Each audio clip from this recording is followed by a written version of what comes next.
लाल चंदन, जिसे भारत का लाल सोना कहा जाता है, वही चंदन जिसे टॉलीवुड की एक फिल्म पुष्पा लेकर आई है।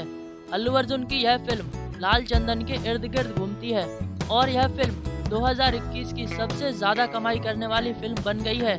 जब से यह फिल्म रिलीज हुई है तब से शायद कोई ही शख्स होगा जो इस मूवी से अनजान होगा। शायद आपने भी इस मूवी को देख ही लिया होगा, मगर दोस्तों आपने यह मूवी अभी तक नहीं देखी तो मैं आपको बता दूं कि पुष्पा फिल्म लाल चंदन के इर्द गिर्द घूमती है। मूवी को देखने के बाद आप समझ जाएंगे कि लाल चंदन की क्या वैल्यू है। वैसे लाल चंदन को रक्त चंदन भी कहते हैं क्योंकि इस चंदन के पीछे न जाने कितना रक्त बहा है। पुष्पा मूवी तो करोड़ों कमा ही रही है, साथ ही साथ लाल चंदन का टर्न ओवर भी करोड़ों का है। एक टन लाल चंदन की कीमत लगभग 2 करोड़ रुपए है।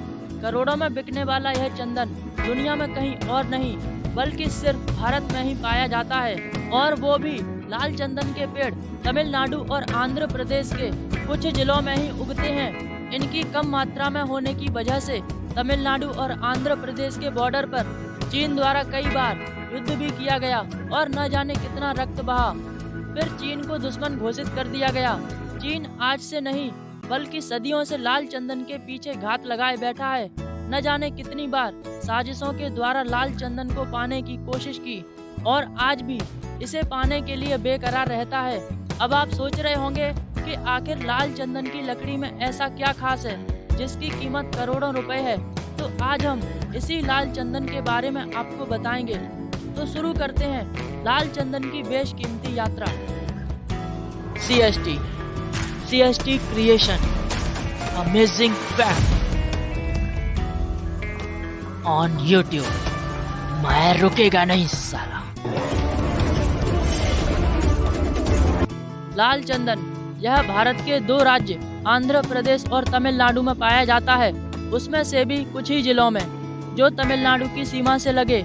आंध्र प्रदेश के 4 जिले नेल्लोर, चित्तौड़, कुर्नूल और कडप्पा में फैले शेषाचलम की पहाड़ियों में ही लाल चंदन के पेड़ उगते हैं और इन पेड़ों की हाइट 8 से 11 मीटर होती है और ये पेड़ आधे मीटर से लेकर 1.5 मीटर तक मोटे होते हैं। दोस्तों पूरे विश्व में चंदन की 16 प्रजातियां पाई जाती हैं, जिसमें से सेतलम एल्बम प्रजाति सबसे सुगंधित और औषधि युक्त होती है। रक्त चंदन का साइंटिफिक नेम टेरोकार्पस सेंटनस होता है। इसकी लकड़ी लाल होती है। इसमें सफेद चंदन की तरह कोई सुगंध नहीं आती। इसका उपयोग दवा, इत्र, पूजा, फर्नीचर और अन्य सजावटी सामान को बनाने में किया जाता है। कई लोग इसका उपयोग प्राकृतिक रंग और शराब बनाने में भी करते हैं। रक्त चंदन की डिमांड काफी ज्यादा है। अब जाहिर सी बात है, जो चीज दुनिया में इतनी कम मात्रा में अवेलेबल है तो उसकी डिमांड भी उतनी ही ज्यादा होती है, और जब डिमांड ज्यादा है तो कीमत भी ज्यादा होगी, और जब कीमत करोड़ों में है तो इसकी सिक्योरिटी भी ज्यादा होगी। दोस्तों कीमत और डिमांड ज्यादा होने के कारण लाल चंदन की तस्करी भी खूब होती है। ऐसे में 2.25 लाख हेक्टेयर में फैले शेषाचलम की पहाड़ियों की सुरक्षा काफी अहम हो जाती है। आंध्र वन विभाग के मुताबिक जापान, सिंगापुर, ऑस्ट्रेलिया, संयुक्त अरब अमीरात और कुछ पश्चिमी देशों में करीब 400 व्यापारियों के द्वारा बोली लगाई जाती है, और इनमें से लगभग 150 व्यापारी केवल चाइना से बोली लगाते हैं। चाइना लाल चंदन पाने के लिए बहुत ही बेकरार रहता है। एक बार 14वीं शताब्दी से 17वीं शताब्दी के बीच तक राज करने वाले मिग वंश में लाल चंदन की बहुत ज्यादा डिमांड थी। वहीं जापान में भी इसकी काफी मांग थी। दोस्तों लाल चंदन का वक्त इसकी कीमत और डिमांड को और भी ज्यादा बढ़ा देता है, क्योंकि लाल चंदन के एक पौधे को उगने में 30 साल का समय लगता है। लाल चंदन की खेती सभी प्रकार की मिट्टी में हो सकती है, लेकिन चिकनी, लाल और काली मिट्टी में इसके पेड़ अच्छी तरह से बड़े होते हैं। लाल चंदन की लकड़ी की पहचान एक विशेष प्रकार से की जाती है। इस लकड़ी का घनत्व काफी ज्यादा होता है, जिस वजह से यह पानी में डूब जाती है। दोस्तों वैज्ञानिकों ने इस लकड़ी पर बहुत सी रिसर्चेस की। इस लकड़ी के एंटीबैक्टीरियल फैक्ट को जानकर वैज्ञानिक भी हैरान हैं। इसकी एंटीबैक्टीरियल प्रॉपर्टी के कारण यह स्किन की देखभाल के लिए बड़े पैमाने पर इसका यूज किया जाता है। लाल चंदन पाउडर के रूप में भी बेचा जाता है, पर यह बिल्कुल बारीक पिसा हुआ नहीं होता। इसमें कूलिंग प्रॉपर्टी भी होती है। यह चंदन स्किन पर स्पॉट को कम करता है और काफी हद तक दर्द और सूजन को भी दूर करता है। खरोंच या कट लग जाने पर घाव को तेजी से भरने में भी मदद करता है। कहा जाता है कि शैव और शाक्त मत को मानने वाले लोग लाल चंदन की लकड़ी का प्रयोग पूजा करने में करते हैं। बता दें कि पीले चंदन का इस्तेमाल वैष्णव मत वाले लोग करते हैं। अंतर्राष्ट्रीय बाजारों में इसकी डिमांड बहुत ज़्यादा है और यही वजह है कि इसकी सुरक्षा बहुत कड़ी होती है।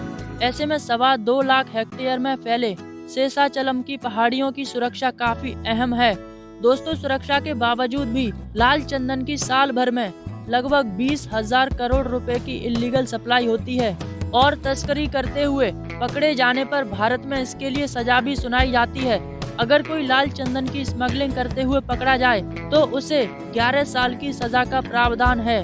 लाल चंदन की तस्करी कहीं और नहीं बल्कि हमारे पड़ोसी दुश्मन चीन में सबसे ज्यादा होती है, क्योंकि चाइना आयुर्वेदिक मेथड से इलाज करना पसंद करता है। और क्यों ना करे, क्योंकि आयुर्वेदिक इलाज बहुत ही फायदेमंद भी होता है। इसलिए चीन में लाल चंदन की डिमांड बहुत ज्यादा है।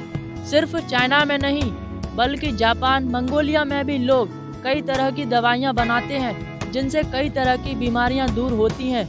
चाइना लाल चंदन के लिए तरसता रहता है और कई बार इसके लिए लड़ाइयां भी हो चुकी हैं। वहीं जापान में एक पुरानी परंपरा है जिसमें वहां की पारंपरिक शादियों में बजाए जाने वाले एक म्यूजिकल इंस्ट्रूमेंट सामीसीन को लाल चंदन की लकड़ी से ही बनाया जाता है। मगर वक्त के साथ साथ परंपरा भी खत्म हो गई और लाल चंदन की डिमांड भी।